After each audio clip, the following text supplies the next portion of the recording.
Hey guys, welcome back to Andy's Dinosaur Reviews, and today we have another Beasts of the Mesozoic figure to take a look at, and this time we've got a Tyrannosaur series release. Not only that, but we actually have the 1/35th scale version of the mainline T-Rex. Now, I have reviewed a Rex in this paint scheme before, but that was the 1/18th scale version. So what I figured I would do is bring in the brand new 1/35th scale version along with the other variants of the 1/35th scale Rex, and basically just show you guys what is available currently from the Beasts of the Mesozoic when it comes to the 1/35th scale version, and of course take a closer look at this one because that's the only one we have not done so with yet. And you can also see, as far as the packaging goes, it's phenomenal. We have this beautiful image of a T-Rex over here that actually kind of leads up into the window area. Then you have the window area itself, which you can clearly see our Rex kind of chilling back there, which looks really cool. And then if we turn it around and we take a look here at the back, you can see this really nice image yet again of our Tyrannosaurus Rex, as well as some information, stats, all of that fun stuff, information on the figure itself. And then down here at the bottom, you can see all of Wave 1, which again is the Guanlong, the Dailong, the Tyrannosaurus Rex in 1/18th and 1/35th scale, which is the one we're looking at now,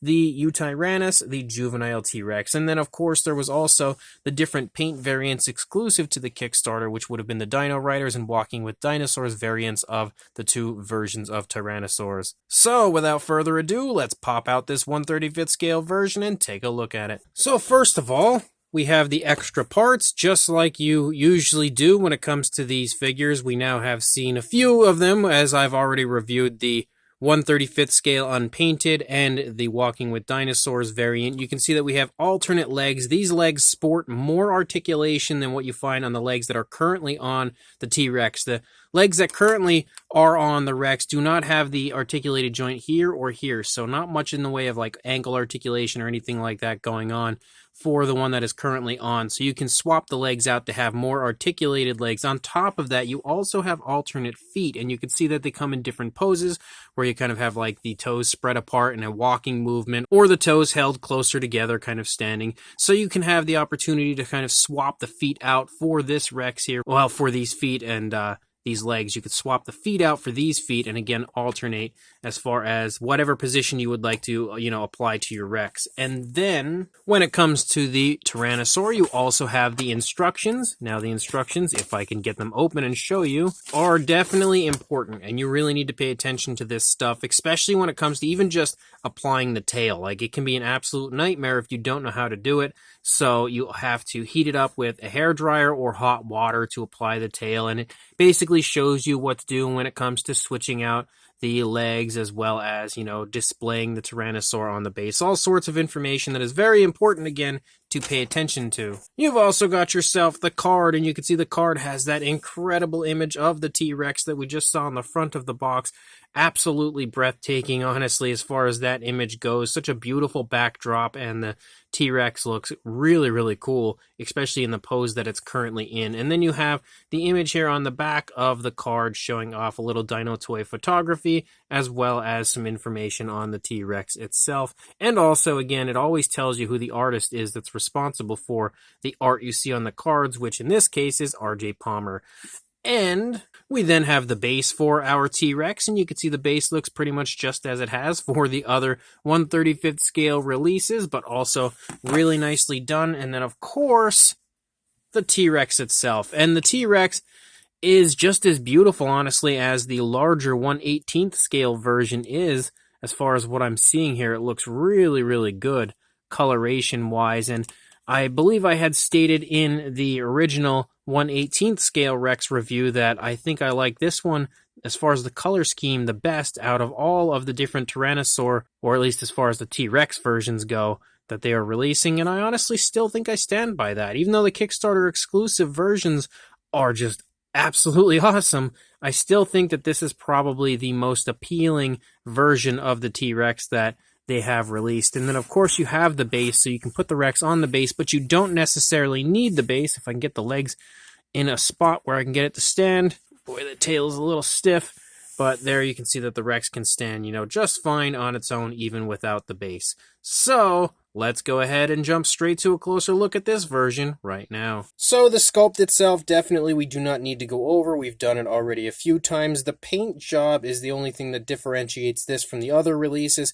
And you can see, as usual, when it comes to the Beasts of the Mesozoic, they have done a great job of applying the paint and making it just look as lifelike and realistic as it gets. You can see we have some really nice, really vibrant yellowish tones here on the lower jaw.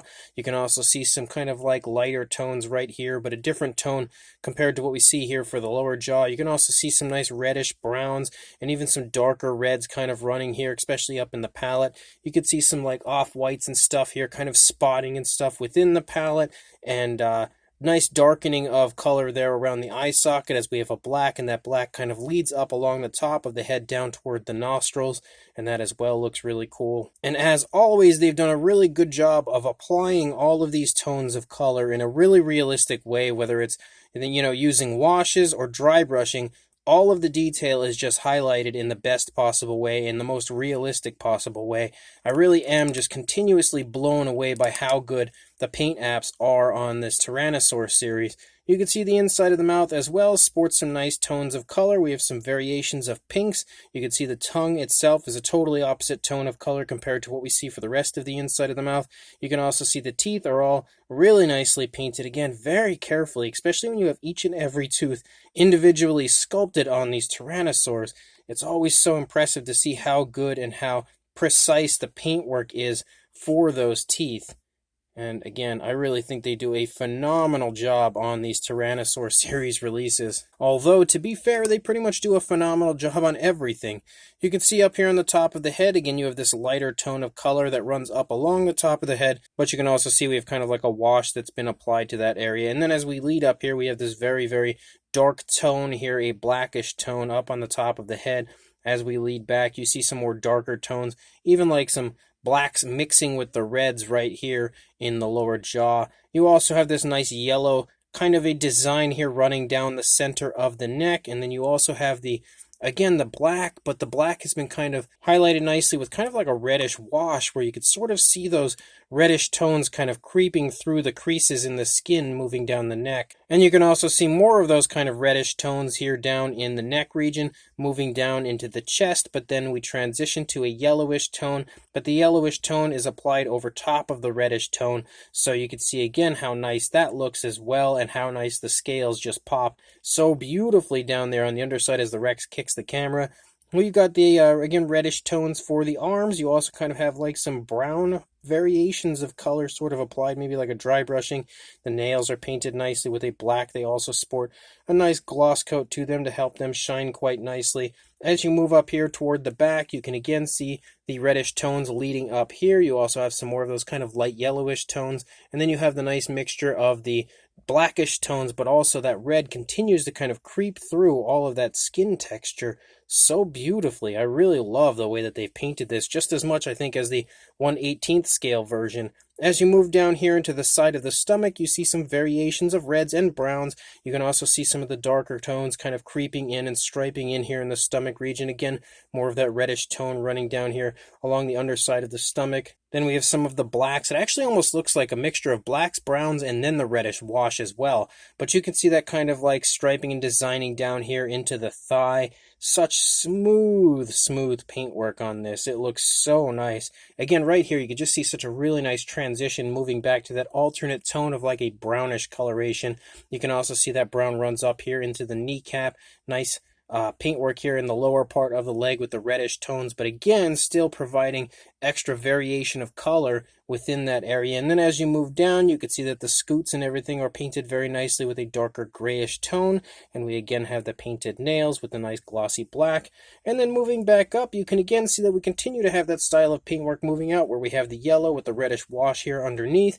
We also have the reddish tones moving up, and then the darker tone here that starts to stripe down. But as you go out a little bit further, it kind of transitions to a darker tone of a red up here along the top of the tail, and we get individual stripes rather than them being kind of all connected right here. And then we transition out to the tip of the tail, where we have just an entirely dark tone for the tip. So just like with the 1/18th scale version, again, this thing is gorgeous. The 1/18th scale version is so impressive, not just because of the paint, but because of the size. But if you are looking for a Rex that looks just as gorgeous as that 1/18th scale version with a bit of a cheaper price tag, this is definitely a great way to go. This 1/35th scale version, honestly, is, I'd say, just as impressive as the 1/18th scale version. A little bit less articulation when it comes to the wrist articulation, but that's really about it. Again, just an incredibly cool Tyrannosaur. So let's go ahead, bring in the 1/18th scale version and check the two of them out together. Now, when you actually bring them both in here, you have them together, you can really see that primarily they look almost exactly the same. Like, there are some very, very, very subtle differences between the 1/35th scale and the 1/18th scale. One thing I noticed that's a little bit different as far as the two goes is there's a little bit less color here. Like, you could see more coloration running down the side of the calf and stuff. You don't really see that too much here. I also see that there's the darker tone that runs down here into the snout, and we don't see that one on the 1/35th scale version. But the 1/35th scale version has more of an orangish tone for the lower jaw. That has more of a yellowish tone. So there are actually, even right here, you can see darker tones here, whereas it's a little bit lighter there. So they do look very, very similar. I honestly think I would prefer the 1/18th scale version just because I love the kind of brighter orangish tones that we have throughout the course of that Rex. I think it just stands out so nicely. But with that being said, I still think the 1/35th scale version is just about as beautiful as the 1/18th scale version. They both have those really nice blue eyes, and the coloration, although slightly, ever so slightly different, is still very, very similar overall, right down to the bases. You can see the coloration of the base for the 1/18th scale version. You can see it's the same for the 1/35th scale version. Same tones of color and everything. The base itself is pretty much the same sculpt, I think. It looks like it is potentially the same sculpt or very close, but definitely the same style of coloration, same tones and everything, so they look pretty much the same. So again, it's kind of a toss-up as far as which one might be your preference. I think I like the 1/18th scale version a little bit more just because it's so massively huge, has a little bit of a flashier, like, lighter tone of color with the oranges, and also has a little tiny extra bit of articulation. But the 1/35th scale version, again, is a fantastic version as well. And then the part of the review that I think I was personally most looking forward to, and that is the opportunity to look at all three of the different 1/35th scale variants that they have out currently. Of course, you never know if the beasts of the Mesozoic are going to release alternate versions in the future, but we have the three variants that are out currently, one of which is this version. Now, this version is the Walking with Dinosaurs version. Let's actually just move these guys out of here for a moment, just put them down there. This is the 1/35th scale Walking with Dinosaurs variant of the Tyrannosaurus. If you have not seen this one before, this was a Kickstarter exclusive. I do have a full review up on the channel for this particular figure. As of this point, unfortunately, being a Kickstarter exclusive, this one is sold out. It's very hard to find. You can occasionally find it online on eBay or places like that. Unfortunately, it's always very expensive. So if you do happen to run into this one and you can find a good deal on it, I really recommend picking this one up because it is just an incredible looking version of a, Beasts of the Mesozoic T-Rex with the nostalgic and overall awesome looking Walking with Dinosaurs T-Rex colors. The second variant they have out, and although you'll see mine here, has this coloration to it. I obviously painted this one. This is actually the gray unpainted version. So you can purchase the T-Rex in a gray unpainted variant. You can actually get this in the 1/35th scale or the 1/18th scale. You can get yourself a gray unpainted Rex. I painted mine up to kind of resemble Hank from Prehistoric Planet. I gave it that Prehistoric Planet T-Rex paint scheme, which I was pretty happy with, and I feel like is one of the more iconic now, thanks to Prehistoric Planet, paint schemes for a T-Rex, because I see this coloration everywhere when it comes to people painting up their Tyrannosaurs. But again, you can purchase yourself just a total blank canvas for your T-Rex and get yourself the grayish version. Those are still available currently, so if you choose to go that route, you can purchase those now. And I will include a link in the description to that listing on the Creative Beast Studio website where you can grab yourself one of those versions. The other one, of course, is the one that we were just taking a look at. That's this version here, which is the brand new, well, they're all brand new, really, but this is the new 1/35th scale version that just officially released and is the more mainline version. This version sports those really nice mainline reddish tones and darker tones and stuff, and again, even though I absolutely love the Walking with Dinosaurs version, I think overall I'm going to have to hand it to this version as far as being the more appealing color scheme as far as the 1/35th scale Tyrannosaurs go. David really did do a phenomenal job of choosing the colors for this Rex and applying them to the Tyrannosaur in just beautiful fashion overall. And that's one thing that you're pretty much guaranteed when it comes to buying a Beasts of the Mesozoic release, is that the coloration is going to look very smooth, very natural, and overall just incredibly realistic. And you see that throughout the course of this entire T-Rex. It really is just a phenomenal release all around, whether it's the sculpt, the paint, or the articulation. It really is the total package. I don't feel like I really need to go over anything else when it comes to these figures because I've already done that now. This would be the third time we've gone over the sculpt and the, articulation and all of that. So I really just wanted to show off the new version that just released, which isn't really, they're all basically from the same time, but the gray version just released a little sooner. I was able to acquire the Walking with Dinosaurs version a little bit early rather than waiting for them to ship with all of the others, and now that the Tyrannosaurs are shipping, I finally got my regular variant of the 1/35th scale version. But again, I will try my best to include a link to the Walking with Dinosaurs version if I can find one on eBay or somewhere like that in the description, but again, it's going to be pretty expensive. The gray and more mainline versions, though, absolutely will have links in the description to where you can purchase those. So make sure you grab yourself one of, or maybe even all, if you can get a hold of the Walking with Dinosaurs version of these incredible 1/35th scale Beasts of the Mesozoic Tyrannosaur series T-Rex figures, and also like, comment, and subscribe, and I will see you in the next review. Thanks for watching.